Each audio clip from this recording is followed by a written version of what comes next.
Looking to properly clean an outdoor surface for painting, staining, varnishing, and repair? If you want your paint job to adhere well and last longer, it's important to make sure stains from algae, mold, and mildew are completely removed first. We're about to show you how to do just that with commercial-grade 30 seconds outdoor multi-surface cleaner. For best results, apply on a cool or overcast day. Start by mixing the concentrate in a pump-up sprayer with equal parts water.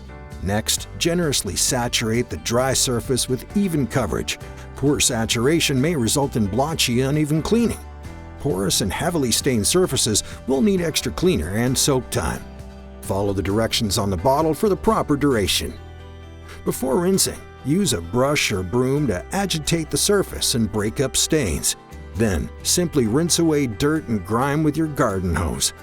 Once the surface is dry, you'll have a deep, cleaned area that's perfectly prepped for your next steps.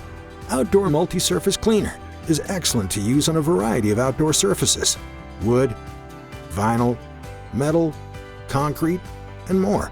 Clean it all the easy way without ever needing a noisy pressure washer. With 30 seconds, it's clean when you want it clean.